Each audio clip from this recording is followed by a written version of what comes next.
নমস্কাৰ ডিজিটেল লৈ আপোনালোকক সকলোকে স্বাগতম জনাইছো। আজি আপোনালোকৰ বাবে লৈ আহিছো এটি নতুন ভিডিঅ'। আহকচোন আমি সকলোৱে মিলি ভিডিঅ'টো উপভোগ কৰো। হিমালয়ৰ বহি বলিয়ে যিহে আমাৰ ৰাজ্যত উপদৃষ্টি কৰি আছে, সেইকাৰণে দাদা আমাৰ ৰাজ্যত কিমান অঘটন হৈ আছে। কিন্তু এটা কথা দাদা, যদিহে সেই মহাকবি কলিক বন্দী কৰি নানে, তেনেহলে কিন্তু দাদা আমাৰ এই ৰাজ্যত আৰু বহু অঘটন হ'ব। এই কথা শুনি আছিল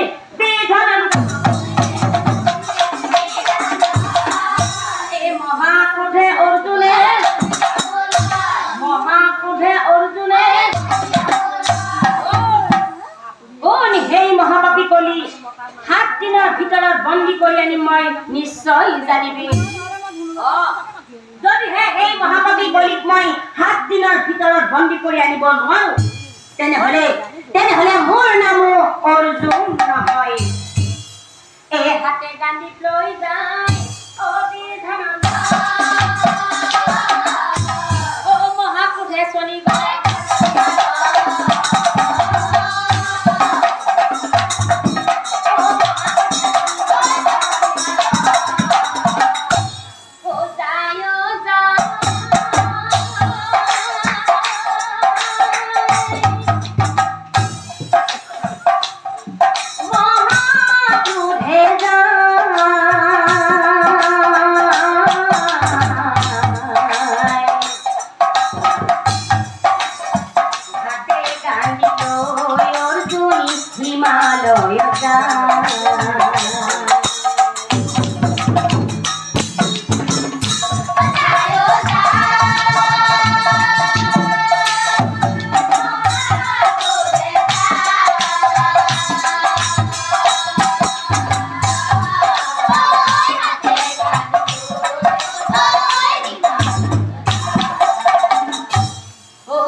হিমালয় পৰ্বতত জানো অৰ্জুনে কলিক বিচাৰি পালে?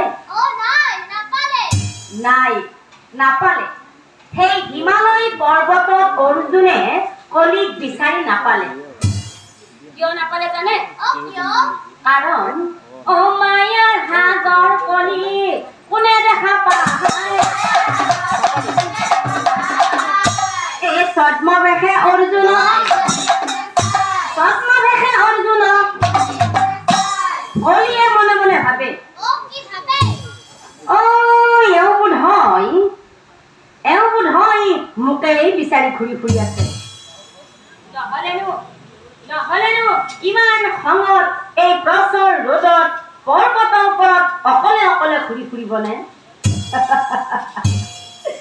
তেওঁ নিশ্চয় মোকেই বিচাৰি ঘূৰি আছে। বাৰু যি নহওক, তেওঁনো কাক বিচাৰি ঘূৰি আছে তাৰ প্ৰমাণ টকা কৰি চোৱা যাওক। এতেকে ভালিয়া কলি সন্যাসীৰ অৰ্জুনৰ ওচৰত যায়।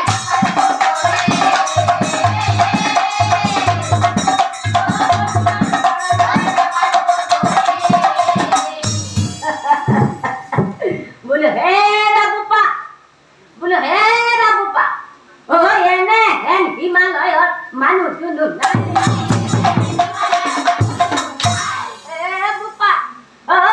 মাজে মোৰ নিচিনা দুই এটা সন্যাসীহে পায়। আৰু বোপা একা ধরা এ বাবা এ রাজকুমার হেনতাই এ কিয়া ঘুরি ঘুরি আসা এই পর্বতর উপর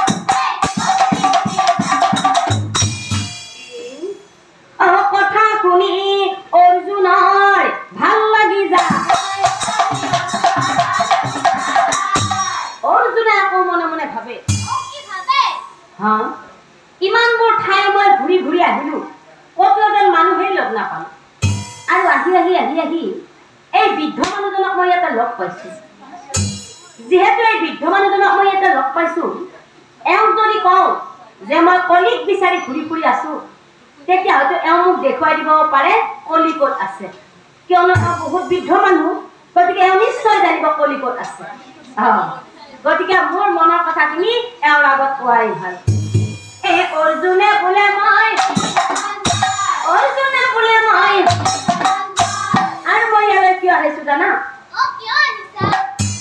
এই মহাপাপী কাল কলি বিচাৰিছো কলা বোপা কি কলা তুমি কলিক বিচাৰি ঘূৰি ফুৰি আছা কোৱাচোন কোৱা বোপা কলিক পালে তুমি কি কৰিবা কলিক পালে মই হাতে ভৰি বান্ধি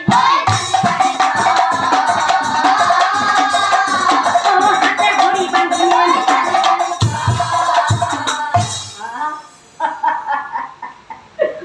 বোপা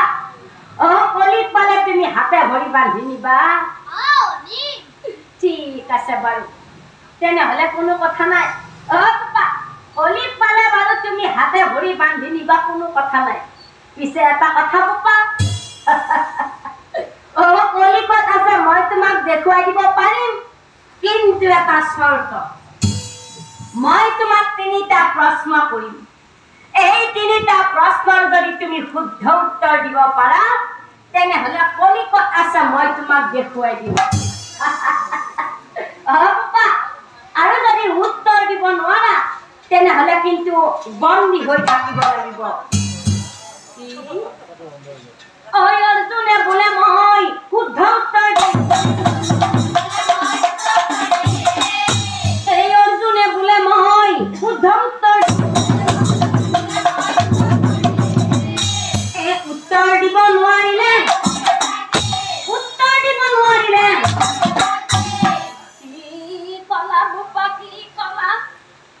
তুমি না ভাবা নিশ্চিন্তাই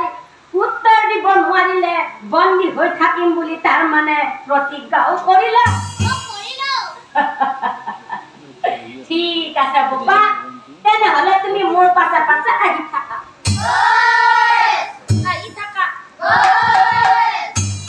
বসা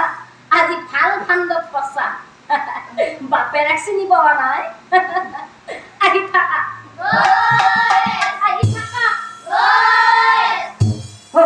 আগে আগে নাচ যায় ধনঞ্জয়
ধনঞ্জয় 1 নম্বৰ প্ৰশ্ন মানুহজনে এক গল পানীত নামিয়েই আছে তাৰ পাছতো কিন্তু সি পানী পানী বুলি চিঞৰি আছে ইয়াৰ উত্তৰ কি হ'ব ধনঞ্জয় কোৱা ধনঞ্জয় ইয়াৰ উত্তৰ কি হ'ব ঐ অৰ্জুনে বোলে এইটো প্ৰশ্নই নহয় এই অৰ্জুনে বোলে এইটো প্ৰশ্নই নহয় ঐ এইটো কিবা প্ৰশ্ন হ'ল নে সি দেখোন এক গল পানীত নামিয়েই আছে যিমানে ইচ্ছা সিমানে সি পানী খাব পাৰে পানী খোৱাই নহয় সি সেই পুখুৰীটোত ডুবি মৰো মৰো অৱস্থা তাৰ পাছতো সি পানী পানী বুলি চিঞৰি আছে আচলতে কি জানা আপোনালোকে গম পায় না নাজানে নহয় আচলতে কি জানা কিয় এইটো বেয়া হৈছে এই মাথাৰ দুখ আছে কিয় মাথাৰ দুখ আছে কিয় শুদ্ধ উত্তৰ দিব পৰা নাই শুদ্ধ উত্তৰ দিব পৰা নাই মোৰ পাছে পাছে আহি থাকা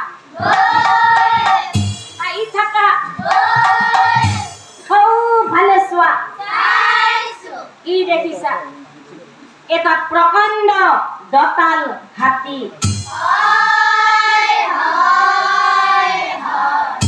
আৰু কি দেখিছা আৰু এজনী সামান্য নাৰী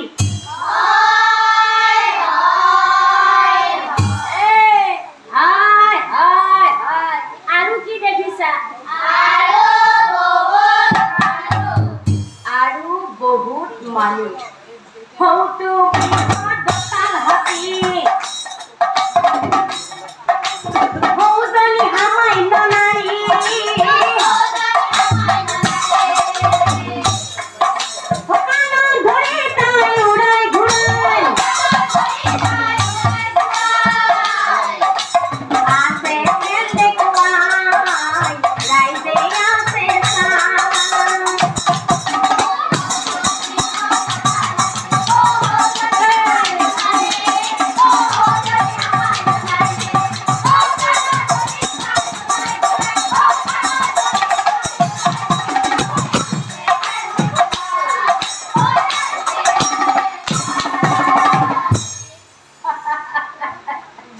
ধনঞ্জয় এইবাৰ 2 নম্বৰ প্ৰশ্ন যি হাতীৰ ওচৰলৈ যাবলৈ পুৰুষৰো লাগে ভয় যি হাতীৰ ওচৰলৈ যাবলৈ পুৰুষৰো লাগে ভয় আৰু সেই হাতীটোৰ কাণত ধৰি এজনী সামান্য মাইকী মানুহে খেল দেখুৱাই আছে ইয়াৰ উত্তৰ কি হ'ব ধনঞ্জয় কোৱা ধনঞ্জয় ইয়াৰ উত্তৰ কি হ'ব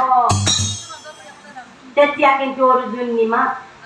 তেতিয়া কিন্তু অৰ্জুনী একেবাৰেই নিমাত কি হ'ল ধনঞ্জয় বুজি পোৱা নাই উত্তৰ দিব নোৱাৰা মোৰ পাছে পাছে আহি থাকা 2 নম্বৰ প্ৰশ্নৰ উত্তৰ দিব নোৱাৰিলা এইবাৰ 3 নম্বৰ প্ৰশ্ন মোৰ পাছে পাছে আহি থাকা 1 2 3 4 জুতি দিলো সিংহকাৰী দেখিছানে ইয়ালে চলাই দেখিছানে ইয়ালে চলাই ইয়ালে চলাই ইয়ালে চলাই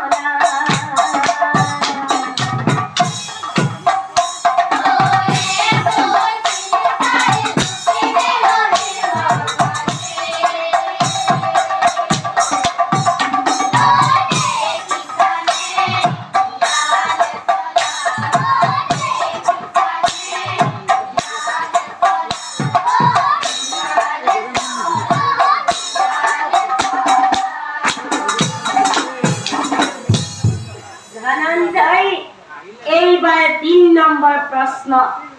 বনৰ ৰজা সিংহ বিক্ৰমেই বিশাল আৰু কিন্তু পুখুৰী ভিতৰত শিয়ালেই ধূৰ্ত আৰু সেই শিয়াল ধূৰ্তটো বনৰ ৰজা সিংহ দুটাই গাড়ীত উঠাই টানি টানি লৈ গৈ আছে আৰু মাজে মাজে কিন্তু সেই সিংহ দুটাই শিয়ালটো প্ৰভু প্ৰভু বুলি প্ৰণামো জনাই গৈ আছে ইয়াৰ উত্তৰ কি হ'ব ধনঞ্জয় কোৱা ধনঞ্জয় ইয়াৰ উত্তৰ কি হ'ব তেতিয়াও কিন্তু অৰ্জুন নিমা হে ভগৱান এয়া মই কি দেখিছো এতিয়া মোৰ কি হ'ব বাৰু তিনিটা প্ৰশ্নৰ দেখোন মই এটাও উত্তৰ দিব নোৱাৰিলো এতিয়া দেখোন মই বন্দী হৈ থাকিব লাগিব মোক ৰক্ষা কৰা ভগৱানে মোক ৰক্ষা কৰা हो हाय रे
সেইকাৰণে কৈছে যে কলিৰ যুগত মানুহৰ যত ধন হ'ব তথাপি কিন্তু এই মনৰ পৰা আক্ৰোশ নাযাব আৰু কি জানে ধন ধন কৰি সি মৰে কষ্ট খাই আৰু ধন ধন কৰোঁতে তাৰ গৃহ কাল যায় 1 নম্বৰ প্ৰশ্ন উত্তৰ বুজি পালে এতিয়া কওক তেনেহ'লে 2 নম্বৰ প্ৰশ্নটো কি আছিলে আপোনালোকৰ বলে কৰিছে হয় কিয়াৰটো 3 নম্বৰ আছিলে 2 নম্বৰ আছিলে এটা দতাল হাতীৰ কাণত ধৰি এজনী সামান্য মাইকী মানুহে খেল দেখুৱাই আছিল নহয় জানো তেনেহ'লে 2 নম্বৰ প্ৰশ্নৰ উত্তৰটো শুনক নাম ধৰি সুধিব এই কথা মই কোৱা নাই শাস্ত্ৰই কৈছে এই কলিৰ যুগত নাৰীৰ কথা মতে পুৰুষে সদায় নাৰীৰ কথা মতে পুৰুষে সদায় উঠা বহা কৰিব আৰু এদিন নাৰীয়ে গৈ ৰাজপাট ল'ব এতিয়া চাওকচোন বাৰু সকলোৰে নাৰীৰে ৰাজত্ব চলি থকা নাইনে ইফালে গ'লেও মাইকী মানুহৰে খোৱা ইফালে গ'লেও মাইকী মানুহৰে খোৱা মুঠতে মতাকেইটা ক'তো সুবিধা নাই কিয় নক'ব নাৰীৰ প্ৰতাপ বুলি সেইকাৰণে কৈছে যে কলিৰ যুগত সকলো নাৰীৰে ৰাজত্ব চলিব আৰু নাৰীৰ প্ৰথমতে পুৰুষে উঠা বহা কৰিব 2 নম্বৰ প্ৰশ্ন উত্তৰ সেই বুলি সকলো পুৰুষ নহয় দেই কিছুমান বুলি কৈছে কিছুমান নহয় ক'ত খালি হ'ব এতিয়া চাওক কলিৰ যুগত এনেকুৱা কিছুমানৰ নাৰী ওলাব কম নে নকম কওঁ তেনেহ'লে শুনক কলিৰ যুগত এনেকুৱা কিছুমান নাৰী ওলাইছে বৰ্তমান সমাজত চলি থকা ঘটনা কোনেও যাতে বেয়া নাপায় কথাখিনি মই কৈছোঁ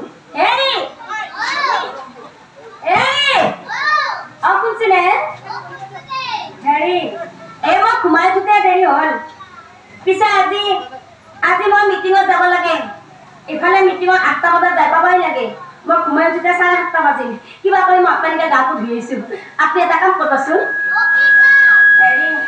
এই মই গা ধোৱা কাপোৰখিনি বাথৰুমতে থৈ দিলোঁ আপুনি একে ধুই থব দে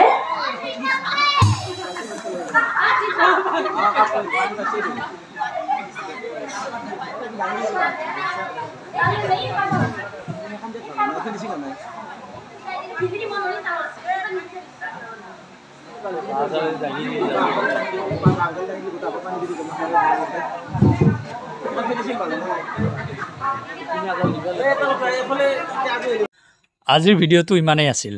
আশা কৰোঁ সকলোৱে ভিডিঅ'টো চাই ভাল পাইছে তেন্তে লাইক কৰিব শ্বেয়াৰ কৰিব আৰু আমাৰ এই ডিজিটেল গ্ল'ৰী চেনেলটো ছাবস্ক্ৰাইব কৰিব ধন্যবাদ